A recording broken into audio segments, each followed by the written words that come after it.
Vivam como pessoas livres, mas não usem a liberdade como desculpa para fazer o mal.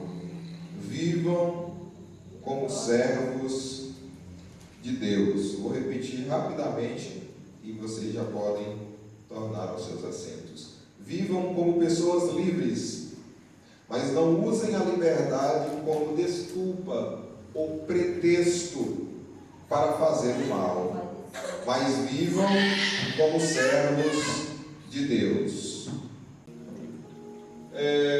Se faz necessário, com base nesse texto, a gente falar sobre o seguinte tema: todo excesso é prejudicial, inclusive o da liberdade. Eu quero repetir para que vocês memorizem esse tema proposto para essa noite, para que possamos, por intermédio dele, estarmos aprendendo da palavra de Deus. Todo excesso é prejudicial, inclusive o excesso da liberdade. Deus abençoe.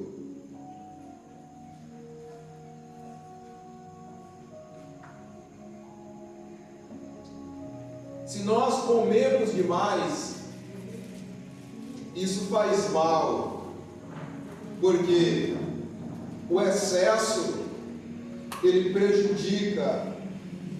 Isso não é sinônimo de que não devemos comer, mas é sinônimo de que devemos regrar a forma com que vamos comer. Trabalhar demais é prejudicial, porque tudo em excesso prejudica. Nós temos a liberdade de trabalhar e temos também a opção de excedermos os limites que temos para isso. Todavia, a consequência dos excessos é prejuízo para nós mesmos. Não é sinônimo de que nós não devemos trabalhar, mas é sinônimo de que devemos regrar a maneira com que isso acontece. Praticar esporte, eu estou trazendo exemplos bem cotidianos para podermos entender a finalidade do tratado de hoje. Praticar esportes é algo excelente para a nossa saúde, mas o exercício em excesso, ele é prejudicial à saúde, porque o excesso, ele prejudica. Então, para tudo na vida, nós precisamos entender que existe um limite. Para tudo na vida, nós precisamos compreender que existe um limite. Deus, ele nos criou como seres racionais, inteligentes e capazes de entender os limites para cada questão. Permita citar mais um exemplo, Ju.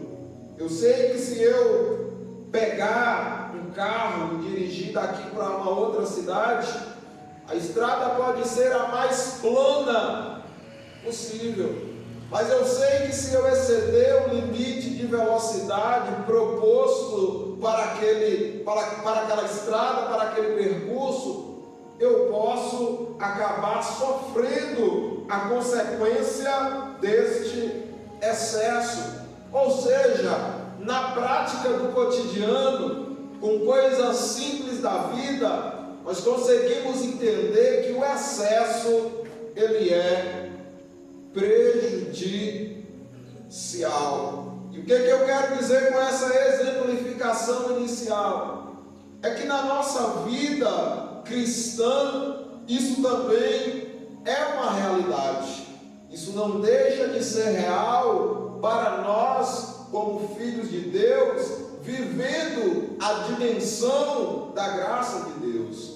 Ou seja, hoje em dia eu já quero brevemente entrar na pauta do texto que lemos, mas hoje em dia, infelizmente, os excessos têm levado uma má imagem da igreja, dos filhos de Deus, para a sociedade e, em parte, tem prejudicado a eles mesmos. Ou seja, é um duplo efeito que isso causa e que nós podemos, sem dúvidas, evitá-los fazendo o que precisamos fazer. O primeiro efeito é levar uma má imagem, ou seja, o excesso dentro da vida cristã ou ao longo da vida do cristão gera consequências para a comunidade em que ele está inserido e também para a sua própria pessoa. Então observe que a temática ou uma das temáticas do nosso ministério é sempre falar sobre liberdade, porque outrora, antes da manifestação da pessoa de Jesus e da consumação do seu sacrifício na cruz, a humanidade ela era subjugada para a condenação, ela era subjugada para a vida distante de Deus, ou seja, as pessoas não tinham a liberdade de escolher ter acesso a Deus, porque esse acesso ele não existia. Então observe que a própria lei de Moisés, que foi estabelecida em específico para o povo de Israel, ou seja, a nação de Israel, o povo judeu, conforme o escritor aos Hebreus, ela não aperfeiçoou ninguém em nada. Conforme os escritos de Paulo, ela não serviu para trazer ao homem a justificação diante de Deus. Pelo contrário, segundo Paulo, na sua carta aos Gálatas, ele disse que a lei, ela serviu como um tutor para levar as pessoas até Cristo. Mas uma vez que essas pessoas chegaram em Cristo, elas já não estão mais debaixo do tutor, que é a lei. O próprio Paulo, no capítulo 3, se não me engano, também da mesma carta aos Gálatas, ele vai dizer que na verdade a lei ela não tinha a finalidade de levar perdão para o pecador, mas apenas de expor ao pecador o seu próprio pecado. Então observe que quando Cristo ele vem pregando o reino dos céus, e ele vem para estabelecer, como estabeleceu, a nova aliança, aonde nós hoje temos liberdade para podermos viver uma vida com o nosso Deus, para podermos viver uma vida com o Senhor e Criador de todas as coisas. Então observe que a temática principal do Evangelho é a salvação, mas o que segue estas coisas, ou o que segue isto, com certeza é a liberdade que temos para nos relacionar com o nosso Senhor. Quando Paulo escreve a sua carta aos Romanos, assim também como é escrito a carta aos Hebreus, é feito diversos paralelos acerca da realidade antes de Cristo e de agora a realidade com Cristo. Então os irmãos podem observar que conforme a lei estabelecida para Israel, os judeus,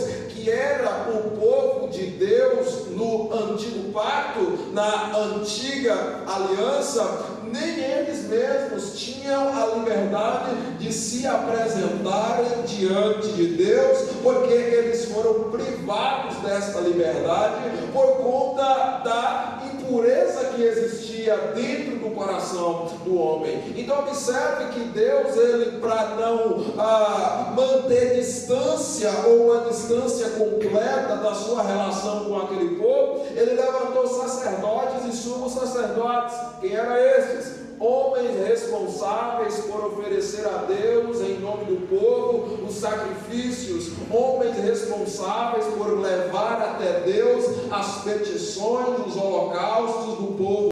Então é isso que nós temos pregado ao longo desse tempo. É isso que nós temos ensinado, e isso tem aberto os olhos de muitas pessoas. Isso tem despertado a muitas pessoas. Todavia, existe um porém, existe um problema. Tem muita gente usando a liberdade, tem muita gente usando aquilo que eles chamam graça de Deus como pretexto para desobedecer os princípios de Deus. Tem muita gente usando a liberdade que lhes foi conferida por Deus para exceder os limites que também foram estabelecidos por Deus. Não é sinônimo de que Deus nos deu liberdade, que Ele nos deu a permissão de fazermos o que a gente acha que devemos fazer. Na verdade, aquilo que precisamos para viver de acordo com a vontade de Deus está tão somente registrado na sua palavra.